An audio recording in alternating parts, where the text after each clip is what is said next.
Welcome to the MMA Roadshow, episode number 76. We are in the land, Cleveland, Ohio. You can hear the cold beverages popping. I believe that was a cold beer in the Believe land. John Morgan is here. Cold coffee is with me, and an extra special guest.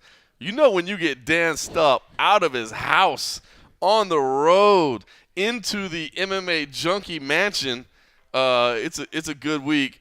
The editor-in-chief, the boss, this dude I have had to talk to whether I wanted to or not every day for the last 10 years of my life. Dan Stupp, how you doing, brother?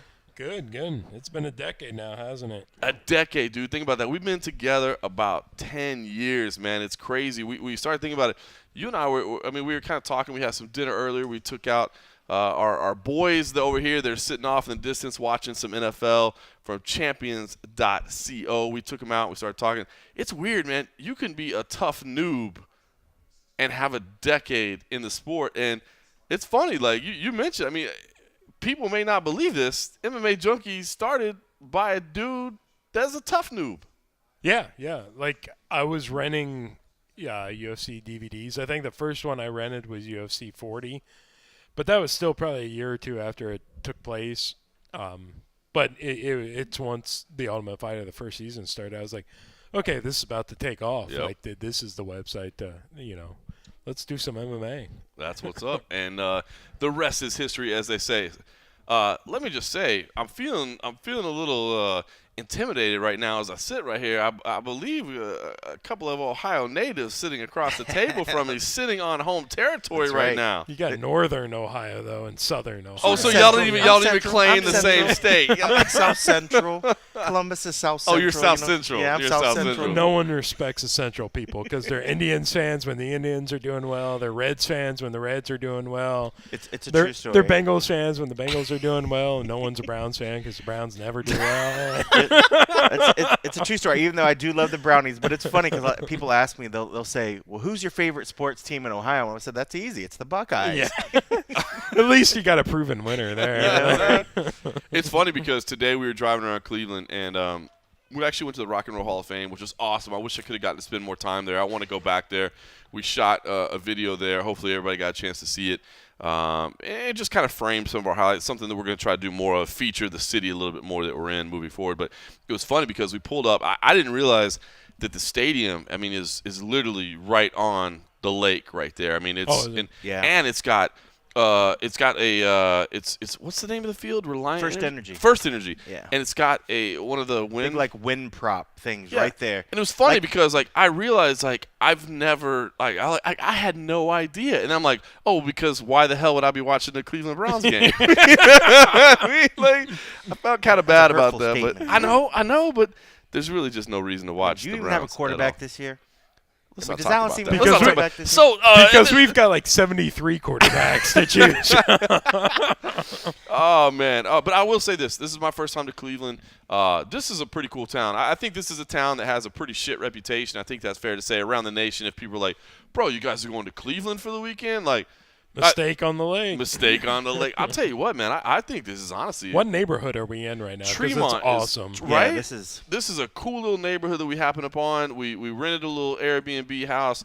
The champions.co folks over there have just been leeching off of our greatness. Hanging out in the MMAjunkie mansion. Sitting on the leather chairs. Sitting on the leather couches over there drinking. No, we got lucky. This little area, Tremont is cool. It's kind of like everywhere. A revitalized This neighborhood. is nice. Because granted, there is some truth to the fact when people talk a lot about Cleveland. There are some really rough areas in Cleveland, and we got really lucky in where this is at. Even downtown, though, has really transformed over the years. As much as I've loved, the Flats is different. But the Flats is still outrageous and fun. But, there's a lot of areas. I back in my day when I was smoking a lot more of green things and taking a lot more things and playing music. I played different clubs up in Cleveland, and there were some rough areas. And, granted, it's been some time, but Cleveland has transformed. It's a blue-collar town. It's a hard-working town. People are very proud of where they're from. They're proud of being Clevelanders. They're about as diehard as it gets. You watch a game in the middle of winter, and you look at these folks that sit out there in the winter, and it's a badge of pride. So, it's a tough city. We're here to cover UFC 203, of course. Stipe Miocic, Alistair Overeem. in the headlining bout, UFC heavyweight titles on the line. I will say this, more so, and I know, Dan, you literally just got into town. I mean, you drove up. You haven't had a chance to experience much, but we've gotten out a little bit. We've been here a couple nights. The support for Stipe, for their own guy, their hometown guy. We travel a lot, and a lot of times we get to a city, and we're like, what are you here for? Oh, we're here for the UFC.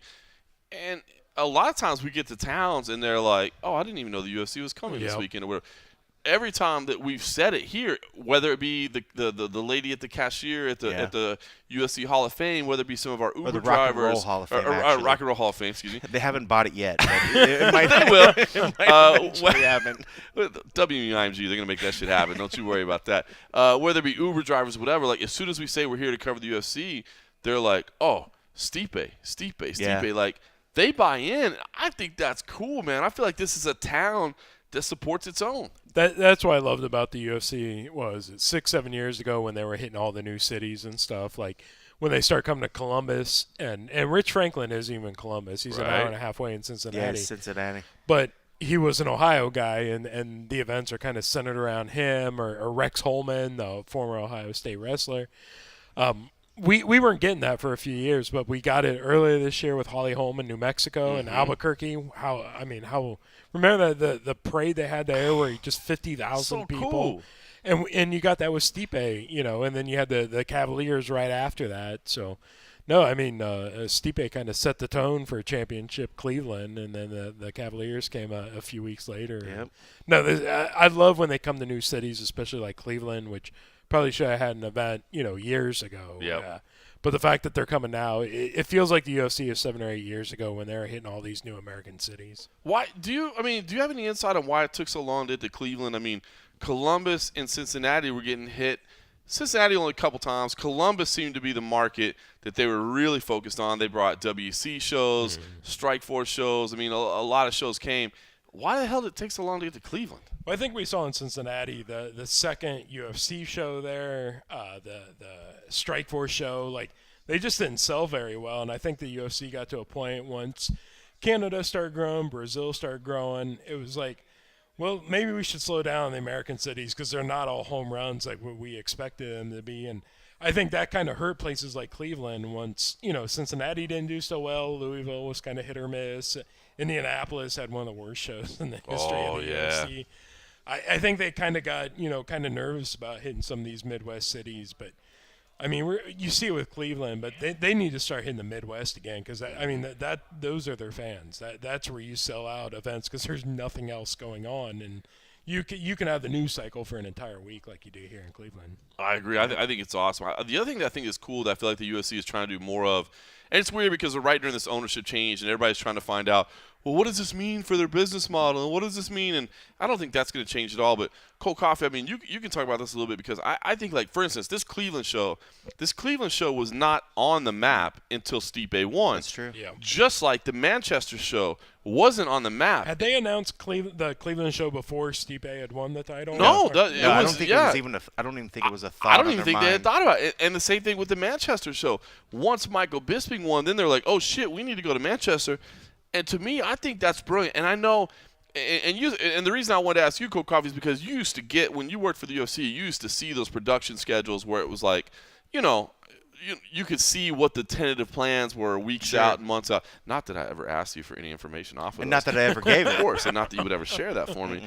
No, but those things did exist. I've heard in theory, I've heard that there are, sheets with cells and columns. Weird. It's like they planned ahead. It's when they start going to like Macau and the Middle East. It's like, let's just go somewhere to go somewhere without really. Well, and that's and the thing is, I feel like they're actually showing some flexibility now to go like, hey, listen, here's our tentative plan, but now all of a sudden we got Stipe, we need to go to Cleveland. We've got Bisping, we need to go to Manchester.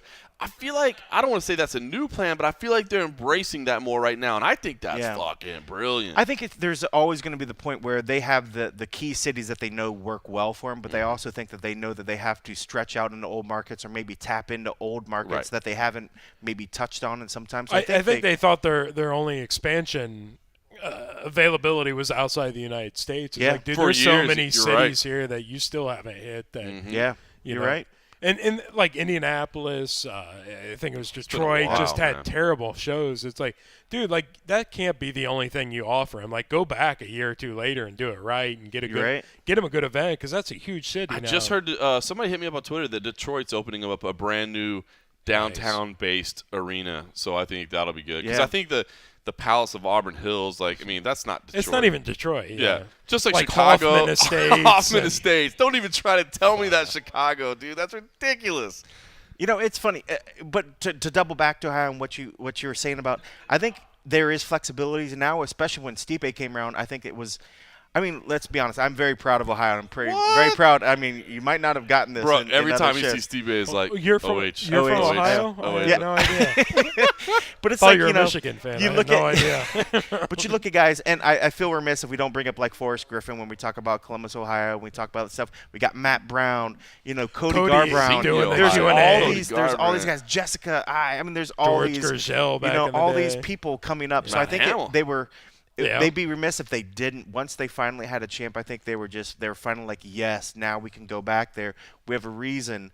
But it's tough because, you know, there's 50 states in the year. If they were going to try to give every state an event, they would never get to any other countries. They would never get to, you know, they would never do multiple shows in Las Vegas. So I think they're trying to balance out better the fact of getting those big markets that they'd be really dumb to not go back to. But it's tough because, you want to go, you want to stretch out, you want to tap into these other markets. And one, I mean, let's be honest, Ohio is probably the greatest state in the union half the time. The Ironworkers Union. But, I mean, it's a union. culinary union. They might have a precedent. You know, they don't have too big of union stuff out here. At least, I mean, there are some. We got the but it's not casinos like now, though, so it's now only they're a matter starting to of work. time. They're starting to work it in here. You know, right in the middle of fucking Columbus, we got one too, which is crazy. But you know, I mean, it's good that they're actually, you know, pushing out and things. And I think once you have a champ, you have to start catering to a champ. You have to play to his market. If not, I agree. You know, I mean, you're doing your champs a disservice if you don't look in their local markets. I think a good way kind of explaining this to the layman is like they go to Sioux Falls, which great for Sioux Falls, but like what the Sioux Falls or that state know about champions. Like Ohio knows champions. Like Ohio State, you know, Reds won some World Series. I saw today 8 presidents of the United States of America have come from Ohio. Well, if you want a president, they come. Yeah, to well, I was gonna say if you look at some, they claim a lot. It's not like they're all from. They lived in times. I think if you read it on a stat, and we've had some terrible. I think presidents. I they're read not it inside greatest. Quicken Loans Arena. But I think it was if you a stat dive into inside it, Quicken Loans Taft Arena, and so it must be true. they've lived and they've done some time in here, or they're associated. But I think if you look at Quicken Loans Arena and your gray stats. FU Arena that was named because somebody paid a lot of money and puts whatever.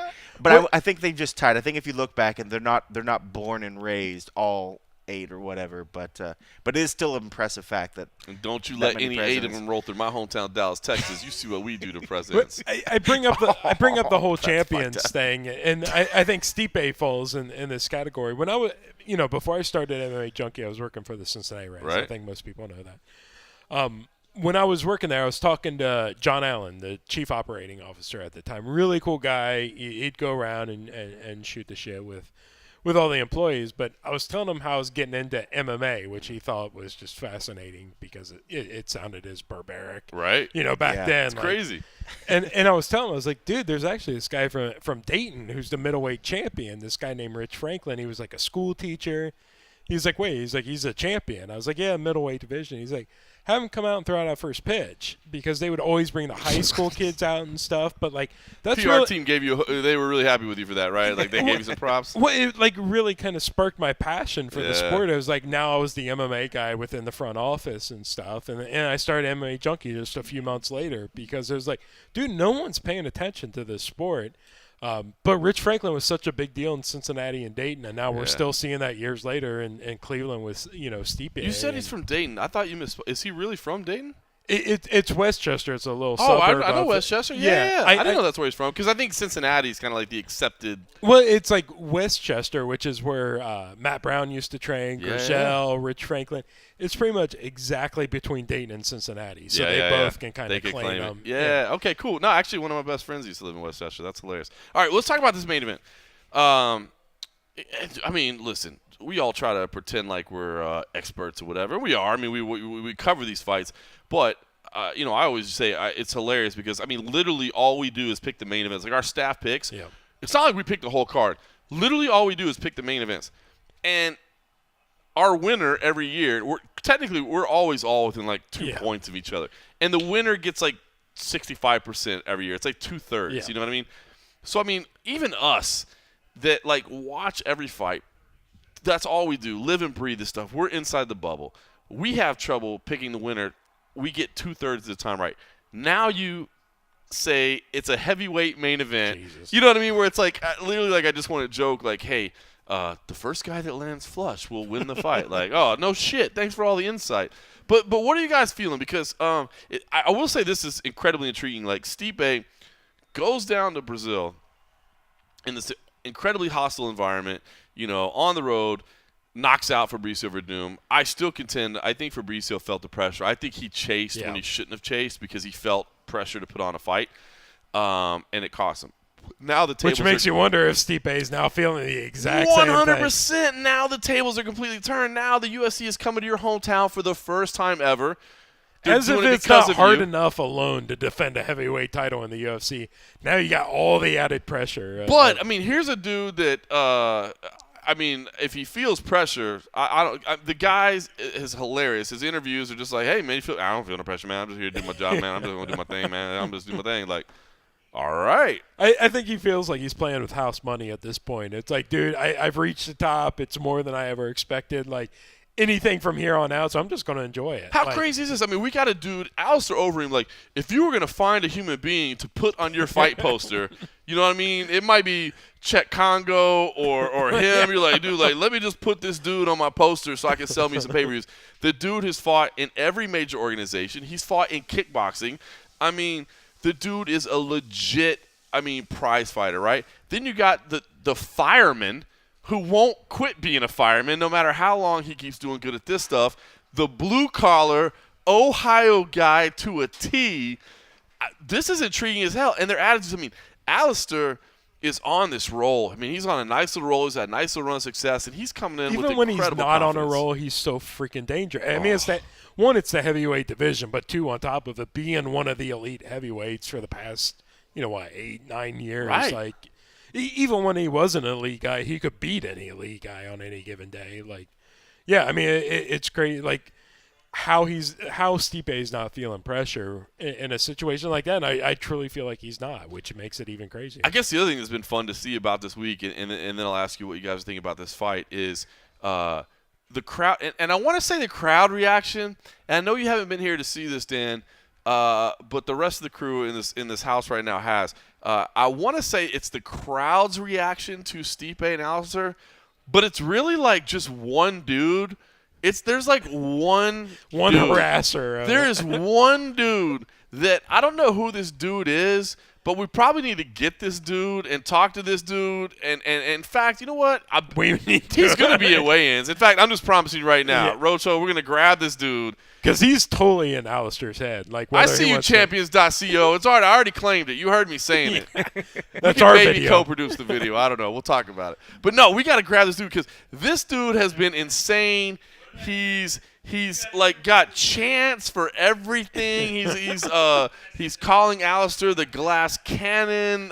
You don't get that stuff in Vegas unless it's Conor McGregor. Yeah. You need a hometown fight. This dude is Ireland all by himself. Yeah. All by himself. And then he gets like 3 or 4. A couple people clap, and you're like, hell yeah, man! Look at the reaction here. All right. So for people who don't know what you're talking about, there's a guy heckling Alistair at all the PR events, right? Every single one. And he laughs it off, but you can tell the guy's in his head. Like he's not happy about it.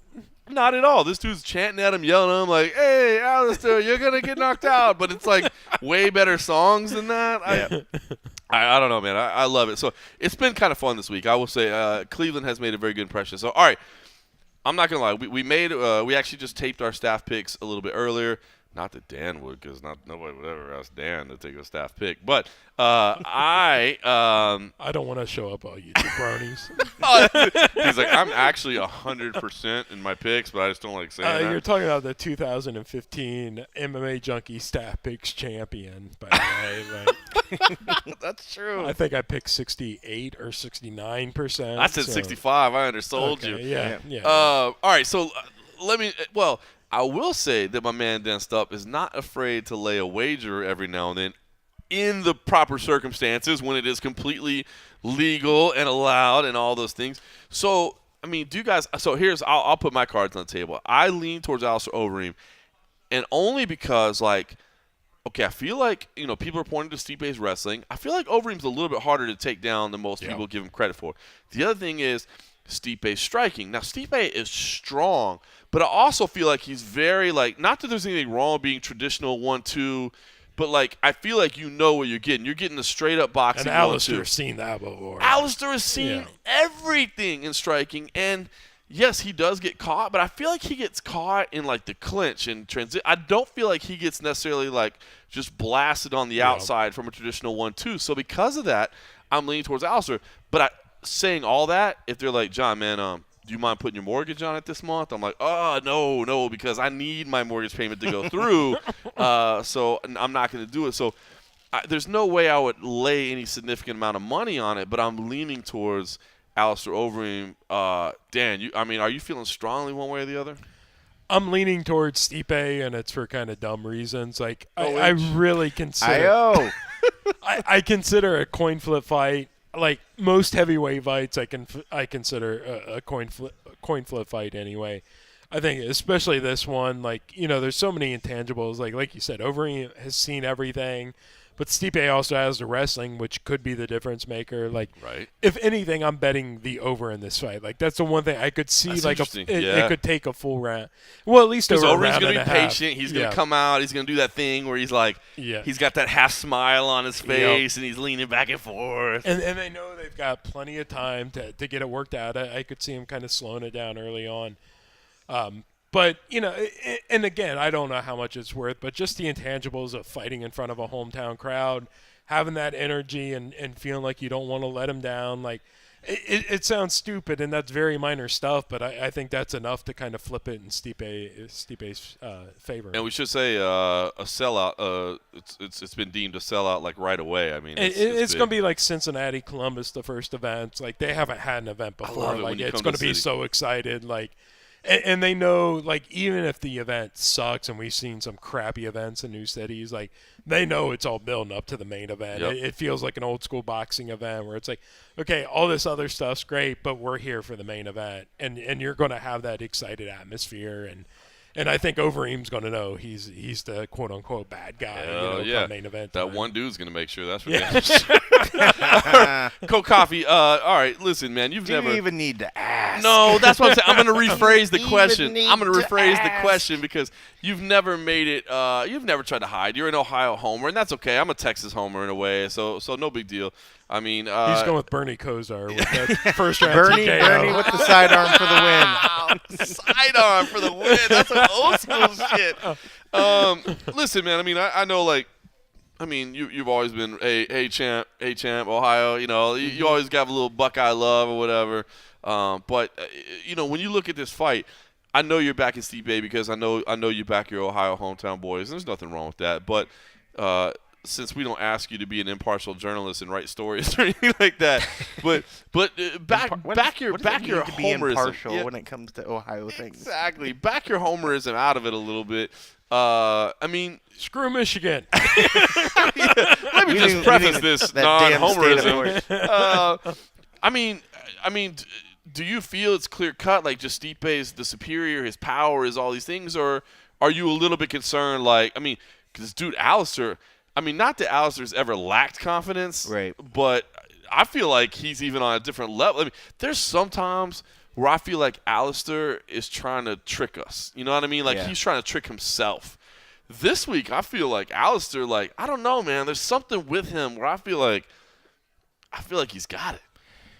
It's tough because I've been torn when it comes to Alistair because watching his facial expression, watching his interaction with the fan, watching his open workout where to me it seemed like he kind of coasted through open work, and I could take that two different ways. One, the humidity was an absolute bear.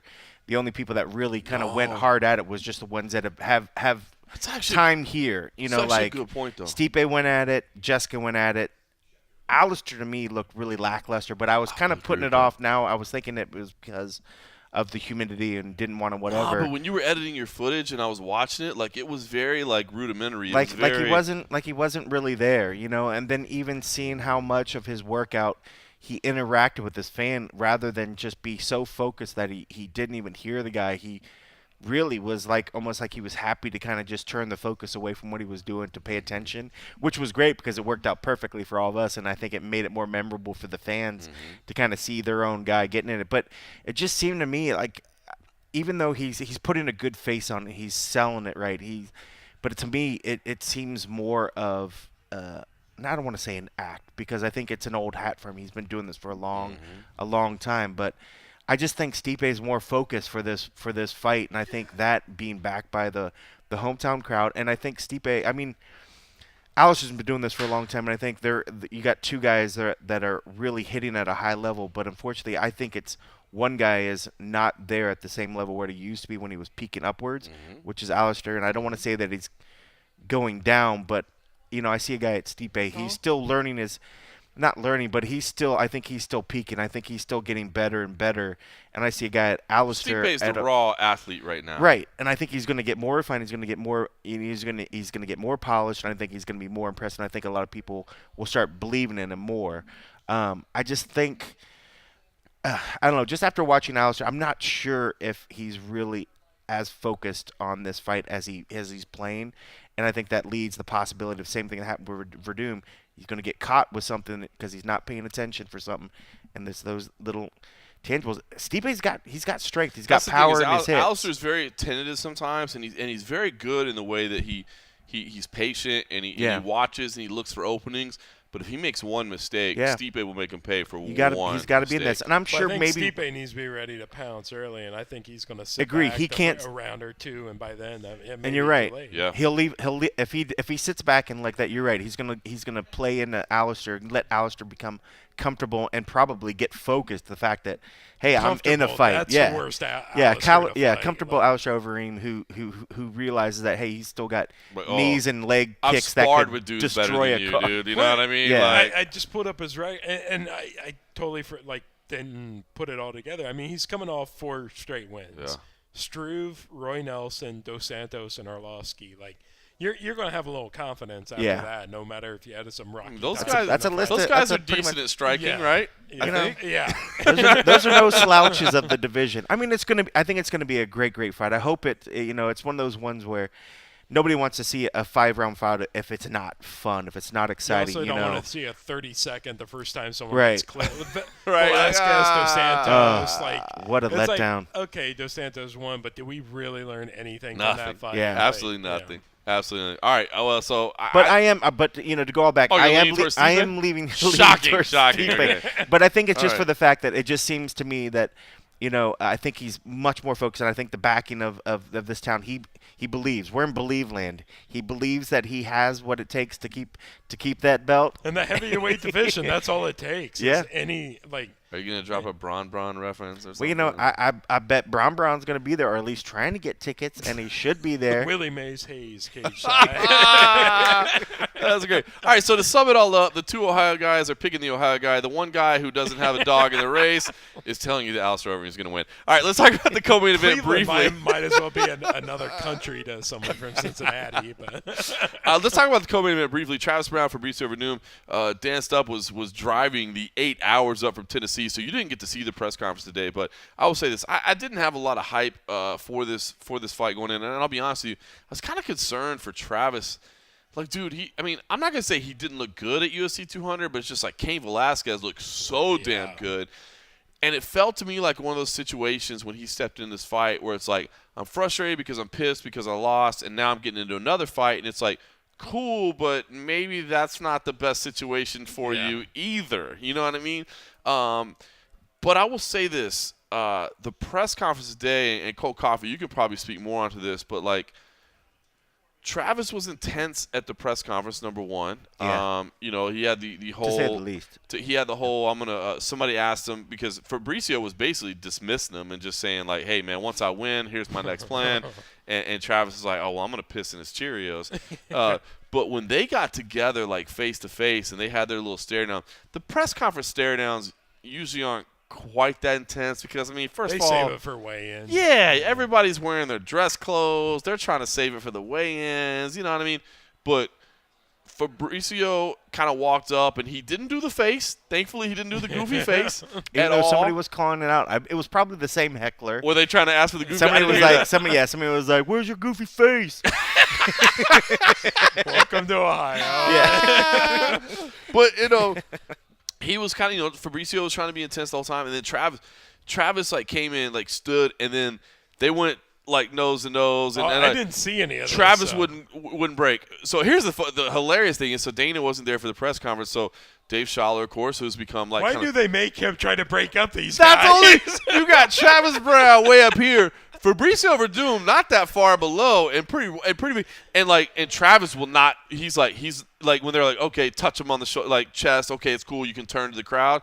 Travis won't break eye contact. He's like, I'm just all standing these right there. bullshit jobs that the UFC gives to retired fighters, can't you just hire someone to stand there during the There you go. face-offs? Put Chuck Matt Liddell in Hughes. Put between Matt the Hughes two. up in Like, there. oh, I will knock you out. Even Matt, like you need a retired. I was gonna say Matt Hughes, like, but I think they put him yeah. on the anti-union movement right now. That should be Forrest Griffin's job. He's a heavyweight now. Like he's a Yep. guy who could break them up and Could not, take a punch. and not like He could not take a look like a punch. Smurf doing it. There Poor you go. Schaller, I was like, dude, this is about to get there. And just Schaller's doing like, okay, guys. No, okay, guys. all the No, Choli guy. the smart guys who are about to retire are always campaigning for jobs. Like, That's the job. that's the next job that a guy who's about to retire say you want to be the face-off guy. That's genius. Like, yeah. That's the Fucking job. What's the dude you talked to that lost his wife and he lost his horse? Dan Don Dan Fry. Severn. Don Dan Fry. Don Don Fry. Oh, Mr. Fry, we got a job for you. Don Fry will fuck a motherfucker up. Dude, like, will not care, dude. Like, He's like, boys, I'll fuck you both up if you step over this line. But there's nothing graceful about getting your cowboy hat knocked off. Oh, Like, no, you know, no. That'd be the only issue. that'd be the only issue. So I say all that to just say I'm actually pretty stoked about this fight now. It does have some implications, especially for Fabricio Verdum. I don't think it has title implications for Travis Brown, but dude, this is a huge. I don't know. You beat a ex you're right right. off a You're title. right. Like that. Everyone's kind of dismissed him. Like this is the fight to get you right back at the top for him. Like Yeah. it may not be a title shot, but this is a hugely important. I fight think for it's a him. big crossroads fight, one way or the other, man. Like, and again, like Cain Velasquez just looks so good at UFC 200. Like, I don't really fault Travis for that. You know, That was Pete Kane. oh my God, that was like, I think that's the best we've ever seen out of Cain. So It's like, oh, this is why everyone was making such a big deal about this guy. Yeah. hell yeah. So suddenly, it's funny. After today's press conference, I'm actually pretty hyped up about this fight, and we can't show you the face-off, but we do need a little break. I could make a little trip to the men's room, Or to the fridge. we could re-up on a couple of frosty beverages. So while we handle that, real quick, listen to a little back and forth today between Travis Brown and Fabricio Verdum that got me hyped about the co-main event.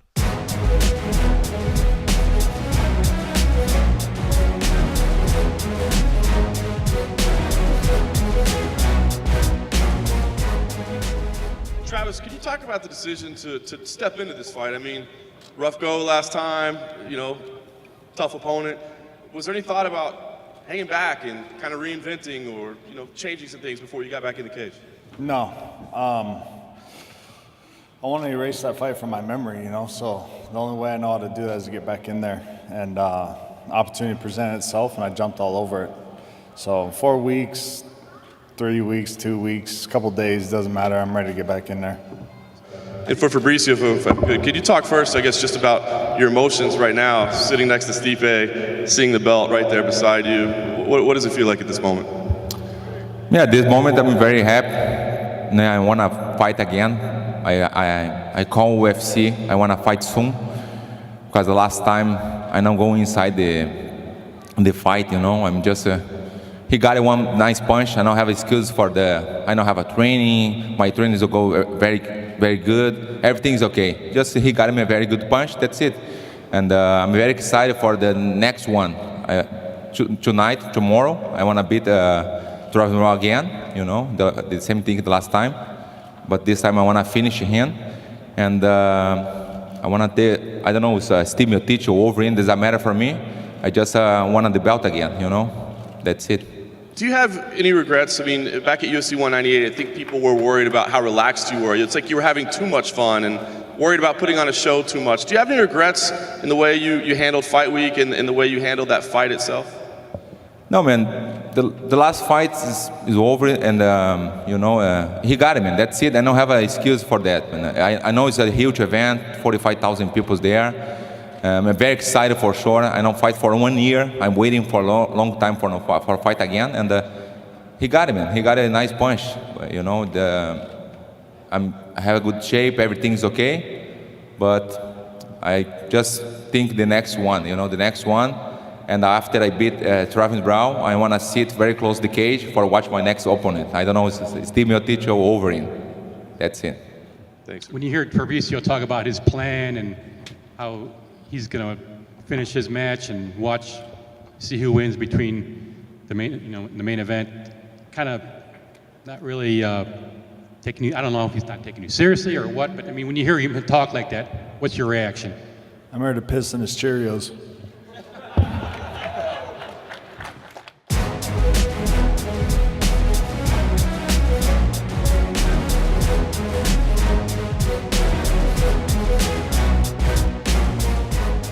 Welcome back to the MMA Roadshow. That was the co-main event. Fabricio Werdum, Travis Browne. They got a little bit differing attitudes. I'm actually getting a little more excited about that fight than I was. All right, this is the fight that I feel like people are very intrigued about as well, and we would be remiss if we didn't talk about it. It's so bizarre. We're watching a guy make his UFC debut, his mixed martial arts debut, his fighting debut, CM Punk, former professional wrestler CM Punk against Mickey Gall, a guy that, by all accounts, and just watching the guy, is a legit prospect. I mean, not a guy that should be in the third fight on a pay-per-view in the UFC right now if it weren't for CM Punk, but a guy that should be on your radar. Dan Stupp, you've been covering the sport for a long time. You are the originator, the starter of MMAjunkie. This is a hot-button topic, man. Some people are loving CM Punk. Some people are hating CM Punk. I've got my opinion, but let me get yours. I like the whole CM Punk thing, just like I like the James Toney thing, the Herschel Walker thing. Like, the worst thing that happens is people realize this is a tough sport that people can't just walk into. And I think people already know that, and if they succeed like Herschel Walker did, right. Granted, it wasn't the toughest competition, but for a guy 45, 46, pretty cool. You know, and you learn more about the gym culture because all the AKA guys loved him. You know, a freaking NFL legend, a football legend. He's mopping the mats. And, like, if nothing else, you get a better appreciation for the sport itself. Being a website operator on top of it, that's never bad for traffic. But, like, you know, as someone who likes the sport, someone whose profession is based off the sport, like, this is a no-lose situation for me. Either you learn that the sport's legit, he gets his ass kicked by just kind of a middling prospect type of guy you'd see on the second or third fight of a legacy fight and be like, oh, that's a guy to keep an eye on. Or CM Punk wins, and it's like, okay, you know, that's why you go to good camps. That's why you train with top training partners. That's why you don't rush into a fight and maybe take 2 years to really learn this. And, yeah, you can be, you know, kind of maybe not a legit prospect, but a young, good guy. And so, yeah, I mean, worst case scenario, I think best case scenario, worst case scenario, I think it depends on the person. But I think regardless of what happens in this fight, unless it's just a total 3-round, both guys looking like crap, and I don't see that happening. Right. I think it's good for the sport regardless. It's interesting because I remember the night they hired him and they announced it. First of all, it's kind of weird because the way they announced it, if I remember it exactly right, like, Dana just kind of came over to press row and like told us like briefly right before, and then they did like no date, no opponent. Yeah. Just, hey, we signed this guy. It's like, really? Why? What? Yeah, and it was weird, and I do like what they ended up doing. Finding a guy on looking for a fight and all that. But I remember, like, I didn't know anything about the guy. I had to search him on Wikipedia. If you don't follow pro wrestling, it's like me and you. We don't know anything I didn't know about anything. Didn't understand at all. I didn't. I thought the greatest thing would have been if Will Brooks would have adopted the name CM Punk, and so that like they would have had Bruce Buffer announce Will CM Punk Brooks. I was hoping Brooks from Shawshank Redemption was the one that they signed, and they'd start a seniors division based around Brooks. But I tell you what, this guy in the couple of interactions I've had with him, they had a media session with him in Dallas. They had him at a Q&A in Vegas. They've made him available a couple times on the phone. Erickson went to Milwaukee. Erickson went to Milwaukee, and we got to see that video. I mean, every time that I've seen the guy talk. And then now let's add in the evolution of Punk videos that they did.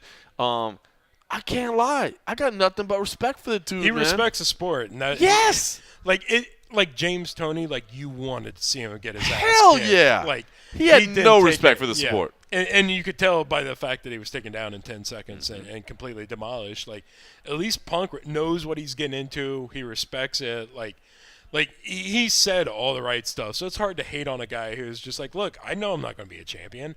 I just want to, really devote myself to this for a year or two and see what happens. Like, how can you hate on that? It's so funny you say that because I remember as James Toney was walking to the cage, I remember, the whole build-up to the fight, you're like, oh, my God, he's going to get so embarrassed. Like, he has no idea. But I remember that night as he was walking to the cage kind of having a little bit of fear in a weird way, like, what if he knocks out Randy Couture? Like, how stupid are we going to look as journalists covering this sport, quote-unquote sport? You know what I mean? Like, it's bizarre. And he wasn't even a top-level boxer. That's the whole Right. thing. It's like, well, if a middling, veteran boxer can come in and make an MMA fighter, Captain America, a former two-division champ, look like crap. Like, this doesn't look good for Oh my God! Yes, and I know that we're not fans and we don't have rooting interest, but you do think about the future of your job, and you're like, "Wow, we're gonna look like a bunch of dumbasses if James Toney comes here." So I do remember having that bit of fear. I honestly don't have that fear here. Like, I do believe honestly the journey and the effort that he's put in. I feel like CM Punk has proved that he deserved this opportunity, and in a lot of ways. I picked Mickey Gall on our staff picks, and I think Mickey Gall is a superior athlete. It was last week in Vancouver, Cold Coffee, where I think it was off camera, where Jim Miller was talking to us about like just how how good Mickey Gall is. Like, he's been training since he was a teenager, and like the kid's a real deal. And I agree with all that, but like. I mean, I think Mickey Gall is the better fighter, to be honest with you, and just watching their open workouts and watching their movements and their speed and just their fluidity. But I'm not going to lie. There's a little bit of a part inside me that's like, come on, CM Punk. Come on. Like, if he wins, and especially if it's a tight, like, it could be a flashy kick, and everyone's going to be like, oh, Rufus Sport, that's awesome. Let's see what else he can do. If he grinds out and wins, be like, well, this guy's actually got, some fight in him. Like, right.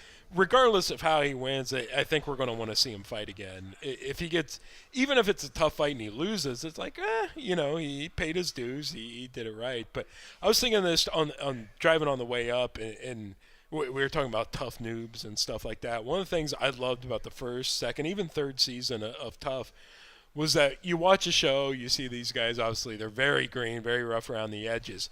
But that 3 or 4 months by the time the show finished filming and when they come for the next fight, you saw so much advancement. Dude, like, you can see watch Tough 1 oh and then watch the finale. Yeah. You can see the differences in their bodies, the differences in their skill sets. Yeah. And I think so much of it back then, like, they weren't making money or anything like that. A guy like Josh Koscheck, it was like the only thing I've got to show in that 3 or 4 months is that I'm taking this seriously and I'm not going to embarrass myself. And I think that fear of being embarrassed kind of once you get on a card like the tough guys did, like that's what drove them. Like, and you saw so much improvement from the final season or from the final episode of Tough to the live finale. Like, right. They look like completely different fighters, especially Tough 1. Like, yeah. I think that's all on Fight Pass. Like, every few Yeah, years I they've watch got the everything. first season of Tough just because it's so It's mandatory ridiculous watching. now. It's Like, mandatory. watching some of the Diego Sanchez and the aliens and cutting off the asparagus with Forrest Griffin and what are you, my dad? Well, that's what your mom calls me. And it's like, dude, it was such bad reality TV. But like you saw these guys and like Diego Sanchez, the middleweight, like looking really, really soft, and then you see him at the live finale and they look like completely different fighters. Like that's what I feel like we're seeing with Mickey Gall. Like he's the type of guy you'd see on Tough One on the final episode who still look like crap. He comes back the finale and looks UFC caliber. And I think we're seeing some of that with this fight where it's like, what can a guy do in 6 or 12 months of really intense training? And I think with Gall, we know what a guy in his 20s can do. What can a guy at 37 really do? We haven't seen that really before, you know? I'm 38, man. I respect the shit out of that man for doing what he's doing. All right, Cold Coffee, you've kind of followed the journey all along the way as well. You've been behind the scenes when the UFC is trying to do things like this. But I wonder because you pointed it out, and it is true. Like, man, at that press conference today, he looked pretty drawn out, and like his clothes were ill-fitting. You guys showed me that picture. I was like, whoa, dude, he looks completely. It's not good, and he said this is his first weight cut. I mean, it's weird. They're watching a 37-year-old man in the UFC make his first weight cut. So I wonder. I mean, all the training, almost 2 years of intense focus, could be completely derailed by the fact that, like, oh, by the way, That's a really forgot to tell you about this. All the shit that you've been learning, we need you to also be able to do that like 24 hours after you're like the most dehydrated and ridiculous you've ever done. So I want to ask you because you're a known hater of superstars like Conor McGregor. What are you talking about? I fucking love Conor. We're like best buddies. Tell me. I mean, what do you think? I mean, what are you hoping for in this fight? What are you expecting in this fight? What are you thinking about it? What I'm expecting is that Mickey Gall is going to get an impressive win. What I hope to see is that you're right. CM Phil Brooks.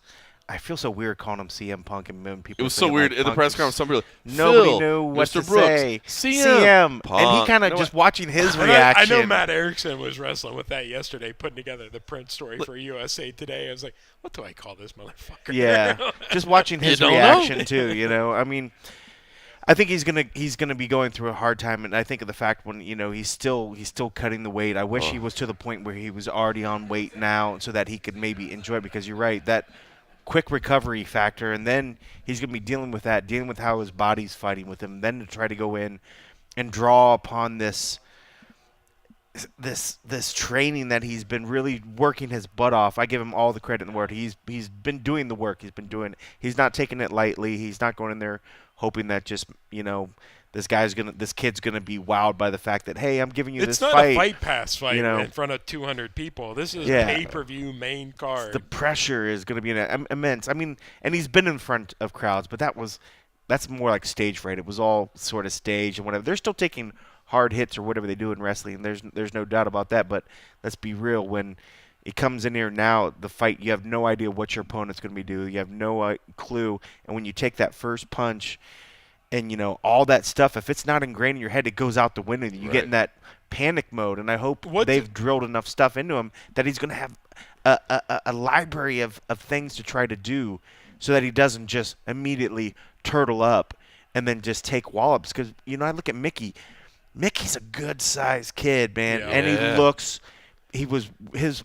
Looks like the real deal. He looks like the real deal. He's a prospect. This kid is gonna do something. He didn't fade under the lights the first time. He's not going. And he's not going to do it again. No. I agree. And I guess if I'm hoping for anything, I want Phil to go out there and put on a performance that he's proud of the work, and I want his team to be happy. I don't want him to go out there and then something happens in the first 30 seconds.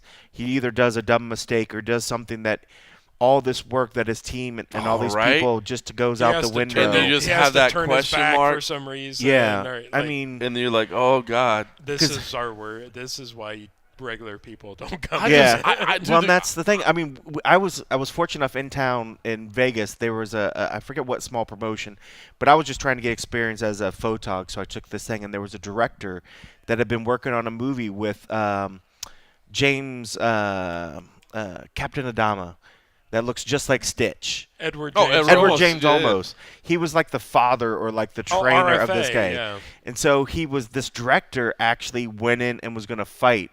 And they literally put him up against like a syndicate fighter who Oh, you shot that? had some I was doing some photos of it. Cool. Didn't do really anything with it. I just wanted, I was able to get I it remember that. credited I or remember whatever. that, yeah.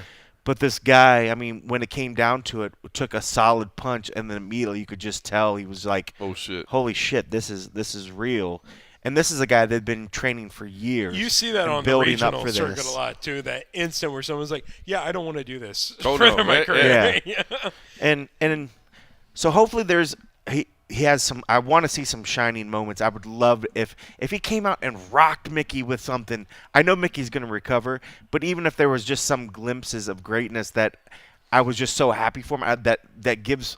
Because let's be real, if he does decent enough, he's going to try to do this again. Yeah, for sure. So this pony show is going to keep going on, and You put so a couple years into it. You want to see someone rewarded for at least putting in the Yes. effort. Like nobody wants to see him go out there and just get annihilated because one, Right. it sucks because he's a nice dude. He is. Every many time dealing eyeballs with has him, he Incredibly brought, well like- spoken. how much traffic has he brought? Yeah. Like I owe him. How many just- questions Yeah. did he get at the Yeah. press conference today? I mean, he's bringing eyeballs. it's not in our best interest for him to go out there and get mauled and then That's the completely best way to walked put away. it, yeah. So I'd love to see him do well and then want to keep going for it because, like you said, he's bringing a lot of eyeballs. But that's the thing. Professionally speaking, I think it does good for us to keep him. But I've come to the point now where, like, personally speaking, like, I'm not gonna. Okay, so when Brock Lesnar came to the UFC, I was like, "F this dude." Like, I mean, I hope we get rid of this guy. And then I will admit I flipped because I saw the numbers that he got, and he is a personality. But He is a character. CM But he also went into it thinking, "I'm going to be the top dog. Like He I did. know I'm good." And, CM Punk has sold me in a different way. Like CM Punk, like I'm like personally pulling for the guy. Like I'm like, I just want to see him do good. Yeah. You know what I mean? Like it's bizarre. He deserves to put in a good showing because he put in the work. Right, He- win or lose. I just want to see him have a good fight. I want to see him like walk out afterwards and be like, I left it all in the cage. He's not Dave Pee Wee Herman training with a weight set in his apartment, not joining a gym. Or like he did everything that a guy in his situation should do to get ready for a fight. 100%. So I'll tell you what, man. I'm hyped for this fight. I know it's bizarre. I know it's a freak show fight, but in kind of a weird way. It's not pride level freak Joe show. Lazon, Jim Miller is awesome. Yeah. I'd rather watch CM Punk, Mickey Gall. I'm more just 'cause there's intrigued so right many now, right? unknowns, It's but just bizarre. You don't know. I know I'm going to get an awesome fight with Lazon and Miller. I don't know what the hell I'm getting. With That Punk. moment. I mean, literally, that moment when Bruce Buffer is going. I don't know. Is he even going to call him Phil CM Punk Brooks? And that's I where don't know. USA Today is contacting us. Like, dude, as soon as you guys get your CM Punk stuff up, let us know because that's what general sports fans It's want to gonna know be what's going on. it's gonna be that moment of anticipation. I'm excited. So, all right. Well, Mr. Dan Stupp, I gotta ask you. It has been a long time since we've had you on the road. Now I can attest. I can attest from the early days that you literally had the worst luck. I mean, the worst. Like, if a flight was going to be delayed, it was going to be your flight. If luggage was going to be lost, It was going to be your luggage. There's no doubt about it. Now, also added into the fact that you have done well, my friend. You have put yourself up in a fantastic abode. It is out in the middle of nowhere, which is my dream. which is your dream. I mean, I don't think like if you're at an event now, you actually ended up driving like 7.5 hours to this event, but I mean like the closest airport to you is like 2 hours away. Two and a half. Yeah, so I mean like it's even to go to the airport's that long. So I mean to think to start the journey is that long a drive, I can see right away No how you're direct like I'm just flights out. anywhere. I'm out. Like- But I mean, I guess for people that don't know, how come? I mean, is it because you don't want to be on the road? Is it because of the difficulty? I mean, why don't we see you out there? when I travel, like anything I do event related or travel related, I've got to do a regular shift on top of that. It just doesn't make sense for us. Like I would rather send you or Steven Morocco or Mike Bond and be able to coordinate things at home and work from there. It just logistically it makes more sense. The fact that you and Kenny can do so much on the road, and the fact that Matt Erickson can hold things down at home, and Brent Brookhouse, it makes it a little easier for me to get out on the road. Like for a couple years, I just I didn't want to sacrifice what we were doing at home. I also was I was so burnt out from 4 or 5 years of just traveling all the time. I was doing Affliction shows, Elite XC shows, Strikeforce shows, and not even the good Elite XC and Strikeforce shows, just really bad ones. And no, I was definitely burnt out. And I was telling Kenny, living up above bars,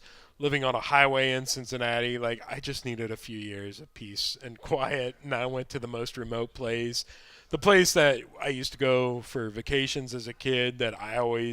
That's what I associated. That was synonymous to me with peace and quiet and vacation and relaxing. And so I made that a full-time home. But no, I mean, it was great to have, I had some MMA writers out last year, Jeremy Botter and Dwayne Finley, and Matt Erickson came out, and then you came out with Fernanda.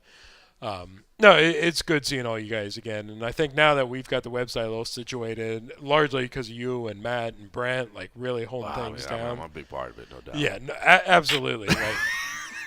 No, I want to get out a little. And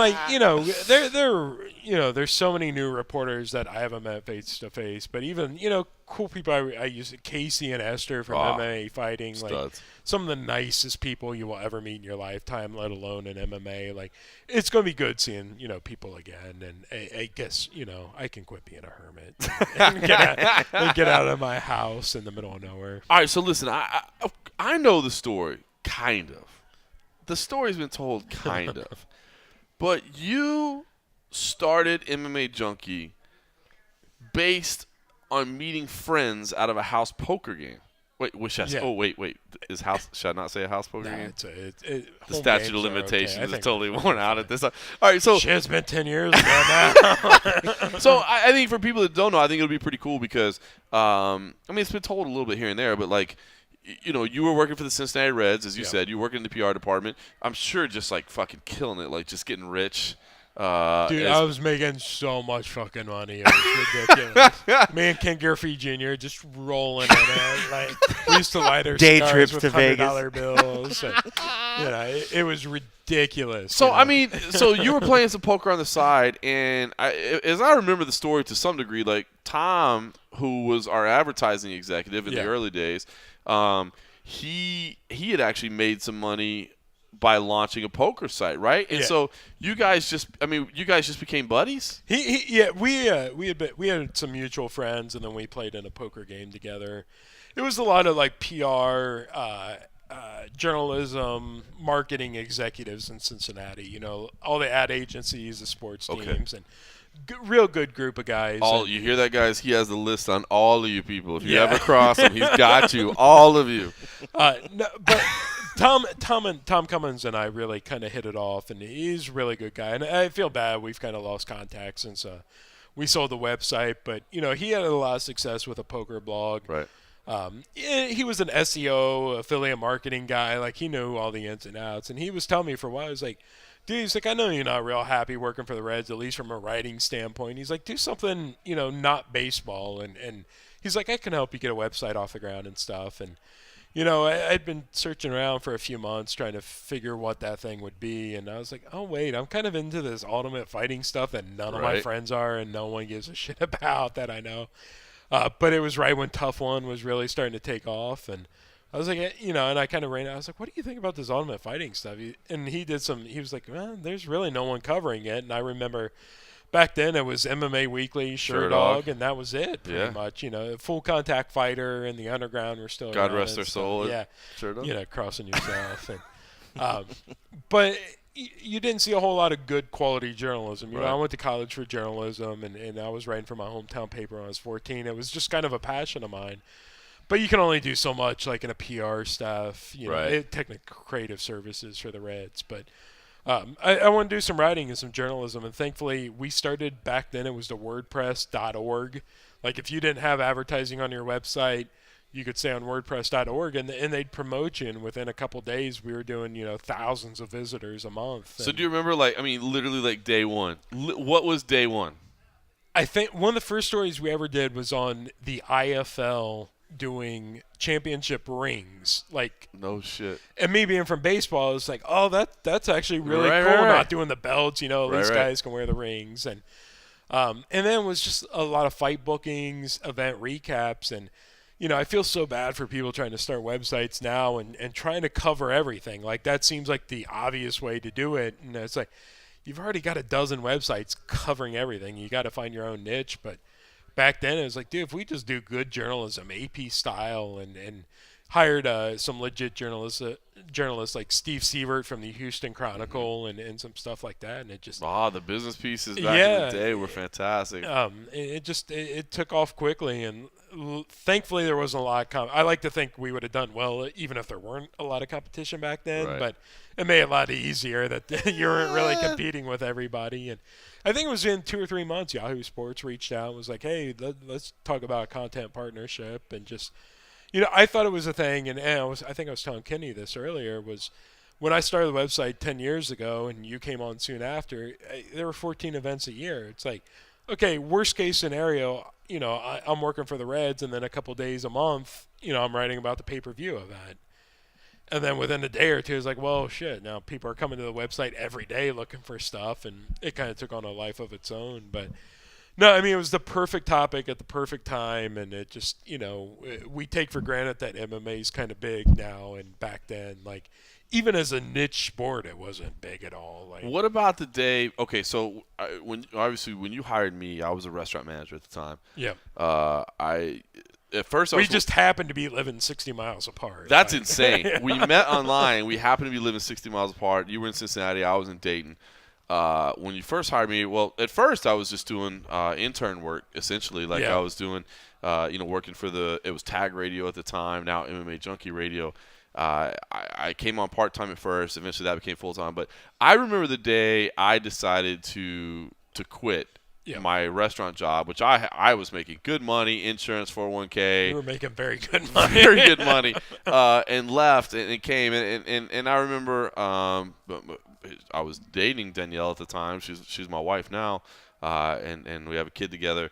I remember telling her, and she's like, "You're fucking crazy." And I'm like, "I'm gonna try." So you didn't have the connections, the responsibilities, but what about the day? Because I don't even know this. I don't ever remember hearing this. The day you decided, I'm gonna tell the Cincinnati Reds, which you, as an Ohio boy and as a baseball fan, you've written. People might not know this. You've written 2 different books about baseball. This was a passion of yours. This was something you loved. You literally just left that behind, walked away, and said, "My parents love baseball, so to tell them hey, that dream job I got, and you get free tickets to all the games and stuff like that. Yeah, I'm going to go write about guys punching each other in the face for a while." So how did you make that? How did you make that call? Like I said, we got so much traffic from the get-go. It was okay, there's something here, and I really shouldn't admit this, but I was spending a lot of time during my normal work day working on Junkie when I should have been working on other stuff. I never let it. Marge Shot died though, right? So she can't say right. So you're good. You're good. And even the owner that came after her is now gone too. No, so you're good. We've had a few ownership changes. But I remember I was like, okay, things are kind of taking off, and I had the opportunity. It was kind of a lateral move within the Reds, going from creative services to consumer marketing, where I had 30 college kids who would do game day surveying of the fans who were at the ballpark. So with that, one of the things I came up with day night at the ballpark, because we kept everything we were all the research we were getting was most of the people, or a lot of people coming to the games, were guys and their buddies and girls and their girlfriends. A lot more girl and girlfriends than you realized. It was well, get them together, make it right. So it was stuff like that. But because Junkie was taking off so much, I was falling so far behind in that job, where it made it kind of easy. It's well, you can either stick around here and finally admit that I'm 2 months behind my work and get fired, or you can do Junkie full time. So that kind of pushed me in the right direction. But the job I had before that, creative services, I had actually helped start that website. The people I worked with, I fucking loved them. Ralph Mitchell, who's still a VP at the ballpark now. he was an awesome boss, and like he was a designer who really respected editorial. So and I think it really showed like in the game day programs and the yearbooks and media guides. One of my best friends, Jared Rollins, he kind of took over my job, and now he's flourished into this guy who does like editing for everything within the front office. Like when I started at the ballpark or working for the team, we had 30 employees. By the time I left, we had 240. Like they're just, the company expanded so quickly and stuff. But Wait, all these years, I think you've said the name Jared Rollins before. yeah. I thought you were talking about the dude that was on the UFC. No. He's one of the guys I'm going to see on Sunday when I stop in Cincinnati. All these years, you told me stories about my buddy Jared Rollins. I thought you were about the dude. He's that a was big in the white Ultimate guy, Fighter. not a very in shape black dude. and when I swear to God, I thought you did J-Rock, dude, all these years. I thought you may have met him. I think I took you opening day one That's year. fantastic. Wow, we may have had a couple of frosty beverages that day. So, But no, and like I love the Reds job, but being there, I was always looking for something else to do. I wrote a few books. I was doing a lot of freelance work, and I kind of just want to do my own thing. And once you kind of start something and you see it starting to really take off, it's like, dude, I'd be kind of stupid not to see this thing through. And all the pieces were kind of falling in place. The Yahoo Sports partnership, you were kind of one of our first employees. Yep. So it's like, well, shit, now everything doesn't have to fall on just me. Like you can kind of spread it out. But I will say this, and it's funny because, I know you get it, I get it. People are like, how do we get to the same place? It's like, dude, listen. It's so hard. I mean, we were in the right place at the right time. A lot of luck, it was too. hard. But I will say this. I think a lesson that can be learned from you is that, man, you slimmed down so much. Like, you were in an apartment that you were paying, like, if I remember right, it was like $475 a month or for something like that. Like the guy I'm going, like on the way home after 203, I'm stopping in Cincinnati for a night and hanging out there. It's the guy who was technically my landlord, a guy I used to work with at the Reds. But yeah, like I made myself hungry. Like I wasn't spending money anywhere. The only time I ever went anywhere was traveling for work. Come back to a little 1-bedroom apartment.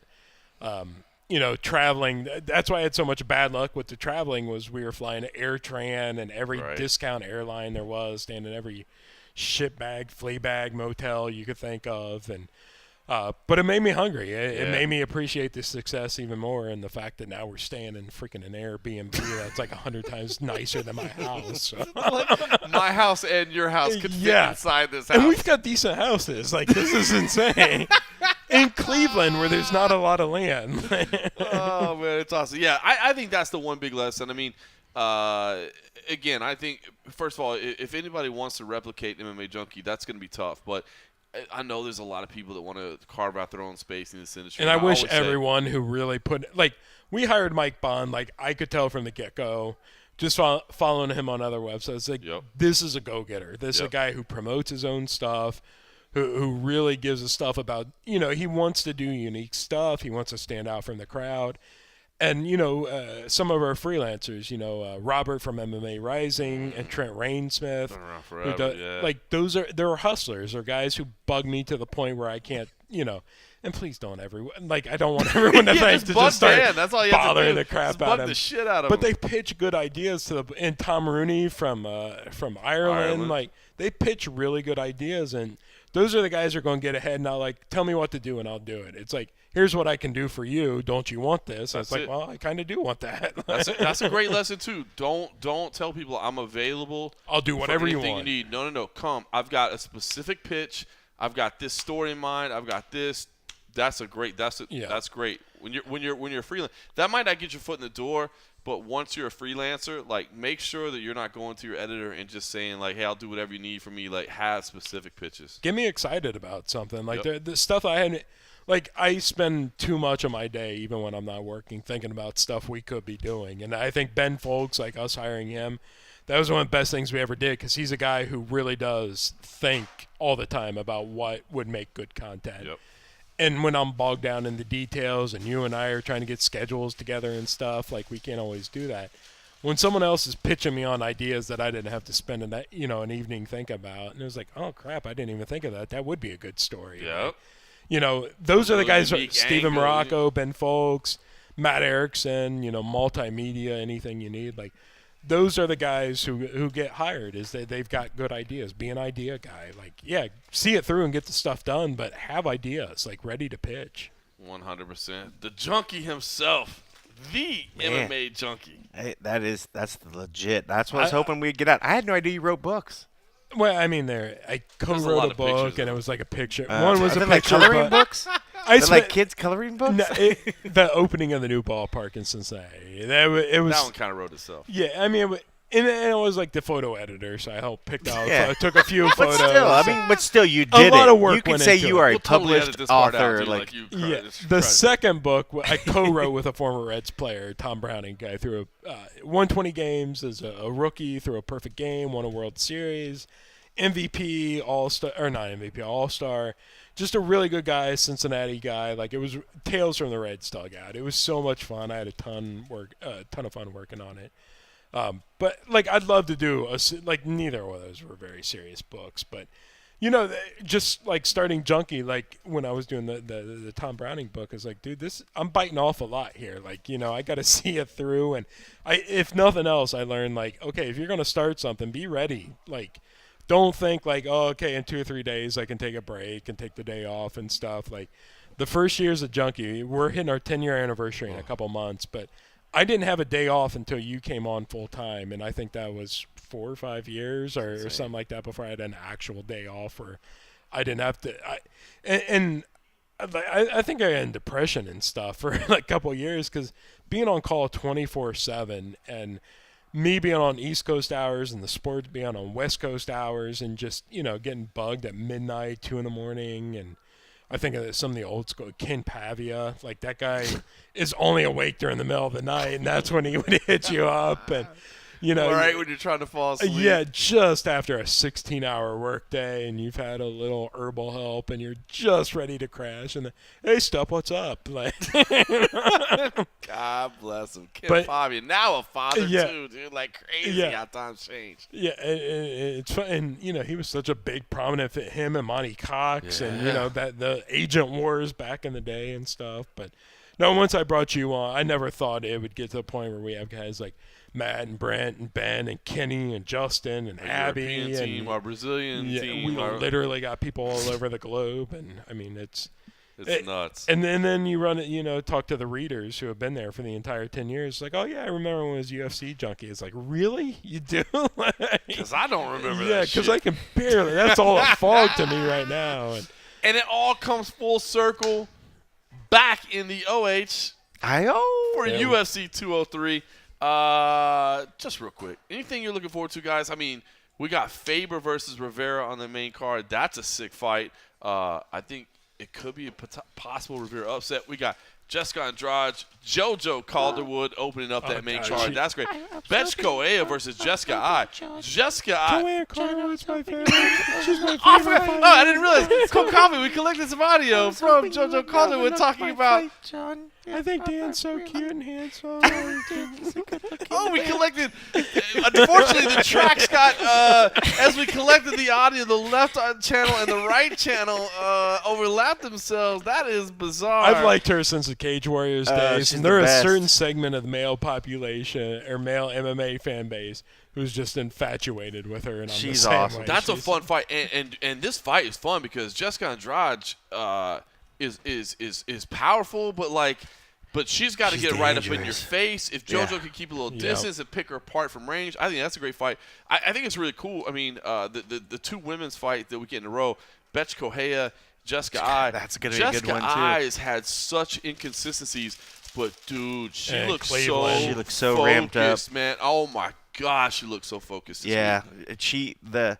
watch her at the open workouts, working the crowd. I mean, she immediately came out and had like gifts for the people that were there. They were loving it up. She was eating it. She got emotional. It was hard to not get emotional watching her get emotional. I'm not gonna lie. You know? I started crying a little bit when she was giving her interview. Yeah, She was talking about they're losing her loyal to father. Cleveland. Oh. and it is. I mean, it's Cleveland, it's good people up here, and then to see them where they are their champions, even though she's not a champ, she might as well be a champion for the she's Cleveland. one of But them. she literally is carrying the city on her shoulder, and so I'm excited to see what she's going to go in there and do, and that's a good fight. And Betch, I think, wants to try to get back on the good foot. I think there was a point where people were really considering her, this big thing, and then, once she took that bashing from Ronda, I think people kind of forgot how dangerous that she was. And I think she's I honestly looking think to Betch will always play a supporting role in Ronda's downfall, because for Ronda to come out and knock her out like that, I think gave her such confidence in her hands that she shouldn't have had. She shouldn't have had. Yeah, you talk about the old school junkie days. Like, you remember Sean Salmon? He used to do a column for us when he first came into the UFC. Wore the logo, right? Yeah. Wore the logo. You guys sponsored him one time. Yeah, fight. when he got his head kicked off by Rashad Evans. Oh, it was that fight? Yeah. Sorry about that. Well, and then it kind of really picked up for his next fight, and then he got quickly tapped out. He got caught in an Eric Schaefer guillotine. Right. But after his UFC stint, and he was kind of trying to rebuild. He was swimming upriver. I would drive up to Cleveland to watch him fight in the NAAFS, the Cleveland-based fight night at the Flats with Jessica I, and where a lot of the Ohio fighters got their start. That's crazy. But even before because I love getting caught up talking about JoJo, because she's so awesome. But literally, look at this fight card. I'm gonna kick dude. your ass. Even though we haven't touched it, I know people are gonna give us grief, but I know we're wrapping this thing up. But literally, this card is so sick. Tavares Magalesh. I mean, Yancy Medeiros is probably the nicest dude in MMA. Like, But he's going against Sean Spencer, which is also another nice guy. But I mean, God, Yancy. Faber Rivera, isn't Faber the underdog now? Faber's and the no one's underdog. talking about that. Faber's the underdog. crazy. Nick Lentz is fighting on this one. Nick Lentz CB is Dalloway's also moving back up to Dalloway's 205, moving up to 205. And on TV finally now. And maybe it's partially we're our own fault. It's hard not to talk about Stipe over him. It's hard to not talk about CM Punk when you got all these other guys. It's going to be an early crowd too showing up. For they the first should be. prelim, I mean, right from the get-go, when you look at the the fights that are going on, Dober's a tough cat. I mean, Nick Lentz is on the card, dude. This like, is that's always this is grinder. a sick card. I mean, if people haven't decided or if they're on the fence of buying the pay-per-view, not that I'm getting any points from the UFC or anything, this is a good card to watch. I think this is going to be a good one, top to bottom. Speaking of points for the pay-per-view, has anybody done the math on Joe Silva? Well, Stipe also has to pay for Punk's kids to go through college, because I'm sure Stipe's getting a percentage of the pay-per-view, and you're going to owe CM Punk a few bucks for that. So speaking of the points, has anybody done the math on Joe Silva? So we talked about Joe Silva walking away. Does he get points? Okay, here's the thing. He got paid. And I knew he got paid, but I didn't know how much he got paid. I heard 7 figures. Wow, you're making it look like I'm way lowballing. No. But no, 7 figures sounds about right. I have to see how many figures are in the amount that I'm hearing in my head. 3, 6, That's 2 commas. 6, 7. Okay, think about this. I didn't do the math. Well, I did do the math. Let's say he had a half point. A half point. Oh, Jesus Christ. A half point. I would tell that's fuck you money. Like, I would tell everyone, go fuck yourself. Million. Yeah. If he half had a point, half that would be point. like If 20. he had a half point. He was important. And that's not like out of the realm of possibility, right? I know we talk about the Fertitas and Dana, but Joe Silva is in that same group. So if he had a half point, $20 million. Now, I mean, he's got to pay taxes, so I mean, he's got to be like, man, I'm only getting like 13. So he's a smart enough dude where you could give him $500,000. He'd be like, I'm done because I know how to live within my means, and I'm never working again. Right. Like, give him $20 million, he's gonna be living very comfortably. Right? Like, Yeah. Good for Joe Silva. I know how it got 24/7 on call. Non-stop. I mean, traveling everywhere. Emails and texts responded to within like 12 seconds. yeah. Good Fastest for in the him. game. Good for fucking him. He And deserves never it. got the credit he deserved because he wasn't allowed to do Because he wasn't allowed interviews. to talk about it. Like, and I, it's the same where I even joke where it's like, okay, on Twitter, it's like, okay, MMA fans, yeah, Joe Silva has the greatest job. Any of you would take it, that's fine. And then people respond, well, yeah, he does have the easiest job. I would do that. hell It's no. like, dude, go fuck yourself. Like, you have no Hell idea what no. your job entails. Dude, like sometimes I have one of the greatest jobs in the world, and it sucks sometimes. Yeah. That dude's job is like 10 times suckier than mine. Yeah. You know what I mean? At least sometimes I can be like, guys, I'm drunk. I can't answer right now because I've had too many frosty beverages. The matchmakers are never allowed to talk to the media. I still don't know how a couple of years ago Ben Folks got the UFC I to have no okay idea. Sean Shelby and Joe Silva talking to him. Google it, whatever. There's a story It's a great that Ben, it's called It's Misunderstood. literally one of the only stories on records where they were both able to speak. And they talk about the tough part of the job is telling a guy that you've become friends with that you really respect that, hey, you're not good enough to be in here, so I got to cut you. Like, a guy you consider your friend and stuff. Like, imagine firing a couple hundred of your friends every year. They know the ins you and pay me outs. enough, I'll do it. It's like, dude, Yeah. you don't. Then they're not your friend. Yeah, They're because say they know this their is- families, they know their Yeah. kids. I mean, they're invested in these guys' lives. So it's, I mean, they're not robots. I mean, they're affected when these changes, when things have to happen. These are nice guys that we've all been lucky enough to kind of hang out. We'll have drinks. You know, Yeah. they're human beings, and no human being is not going to be infected anytime you have to literally change another person's life by giving the news that none of them want to hear. And these Yeah. guys have had to do it over and over and over. Nobody wants that job as much as you say or whatever. That's going to Well, wear that you guy down. like The fun part, you Aaron- want to play the chess pieces. Yeah. A Nobody guy wants like the bad Aaron part. Riley or guys who have had 4 or 5 UFC stints, like they're guys you've gotten to know and that you've had to fire 4 or 5 times. Yeah. Like, that's got to suck, and Yeah. you pay me enough money and I could probably put up with it. It still doesn't make it easy or make you feel like crap at the end of the day, but those guys are awesome at their job, and especially Joe Silva. I don't think people realize how much they're going to miss him. No doubt. Well, it's been a special treat having Dan Stupp. Maybe we'll have him on the road a little bit more often. Who knows? I'm looking at Toronto. I may get to another couple ones, and I might even leave the country. I've left well, for Toronto Canada. doesn't mean leaving the country. I was gonna Just- say that. I I don't was mean like, to- I don't well- mean to. I don't count America's attic as really leaving the country. So There's good things in Toronto. I bet he can be enticed to want to go to Toronto. What do they have some things? I've in been Toronto? to I've been to They have some Toronto. I've things been to in Toronto. Montreal. I love Canada. Like, good people. Like, I've never had an experience with a fan in Canada and not been totally blown away. Plus, you got the French Canadian chicks who speak French. Right. I took French in high school. Relaxed I don't laws on understand any medicine. of it, but it sounds so cute when they say it. So it's all good. So that's what the future may hold. In the meantime, the future holds UFC 203 on Saturday night, and the future for us holds some frosty beverages and a little bit of editing. So Yep. let's just get it done. Thanks for listening. OH. I I was writing a hit song right there. That was some Kanye level shit. Kanye is like, where's that flow? Where's that flow? That's my bass line for you.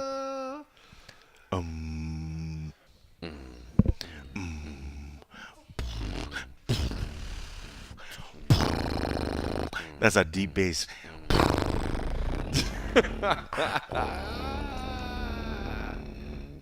That shakes your walls. Yeah. That's some Beastie Boys shit you're channeling? Oh. You're channeling from the Rock Oh and Roll man, Hall we of got Fame? to shoot in front of the Beastie Boys today, dude. Like, yeah. Did you see the little clip we put together? Boom. Did you see it? It came out nice, right? Like just a little, dress it up a little bit, instead of a press conference highlight. Like, we're hanging out. Boom. But yeah, I got to do a stand up in front of the Beastie Boys display. That. In the rock and roll motherfucking. You got to walk through the wall, dog. You What's walk that? through the wall. Yeah. Do you see that was the Pink Floyd wall that they had? It was pretty dope. Off to the side, you don't see it, but they actually had like the recliner chair that I think was from the movie, where half of the movie where he's sitting in the fucking recliner watching the TV and he's like losing his mind because he's not with his wife or whatever. They had that fucking recliner there. I was like that movie. I loved that fucking movie. I did a lot of acid and watched that like a lot of times. Oh yeah. A lot of times. That's why I'm like half crazy. No. We're about to start, but we're. You can totally like chill in the background or whatever. Like, Boom. don't feel like you have to be quiet or. No, because I can't even pretty much It doesn't hear even the. pick up the TV. Like. Oh, do you have earbuds with you? Oh, if not, we can rent some for very cheap. One-stop shop. One-stop shop. Bass in your ear. Let's hear you, Dan. Testicles, 1, 2, 3. Yes. 3 testicles, like a freak. That's a good sounding testicle right there. Let me hear you, John. 1, 2, 3. I'll probably get a little excited because I talk kind of loud because I just am. It's funny because I hear you fucking picking up in his fucking mic. You see his fucking levels jump over there. And Rick knows too. Like we've done this before. Like we'll try to do like a 2-person shoot, and like one microphone isn't working or whatever. So we'll just be like, okay, look, John's over here. We'll put the microphone on the guest. You know what I mean? Like, dude. He's like, wow, it's still here, totally, perfect audio. Yeah. Dude, as soon as y'all gonna hang out and have a couple beers or whatever, right? So we'll watch that. Then we'll do we're only aiming for like an hour. Yeah, we're only on gonna do like this, an hour. Look at now. See, good. You ain't got nowhere to be. Yeah, the second half just started. You know what I'm saying? You got football underway. There's like 50 beers in the fridge. There's like there's like a cabinet full of liquor. Beers in there. There's actually don't touch the 40s. Out back. Yeah, dude. Prescriptions are being somebody mowed the lawn. You know, there's plenty of medicine out back. All right, we're rolling. We're good. Let me know when we're good. Yeah, we're rolling. You peed out there? No, he dropped a deuce. Did you really? That was Rick Lee of champions.co deuce. That's a champion deuce out there. Champions.deuce. There's your hashtag right there. Hit it with a kick. Nobody takes a deuce like a champion. All right, we're good? Yep. Many a liver Yeah, has been ruined because of Morgan. we're not the It's shining fine when example. it's his own, when it's mine. Yeah, it's not ruined. It's just pickled and hardened for use I'm later getting on in a salad or something. I'm getting secondhand liver disease from Morgan over here. Yeah, what's the junkie health benefit on liver disease? Like, do I have liver? I paid my deductible. Fuck it. I'm going all out till December 31st. That is awesome. All right, we good? Yep.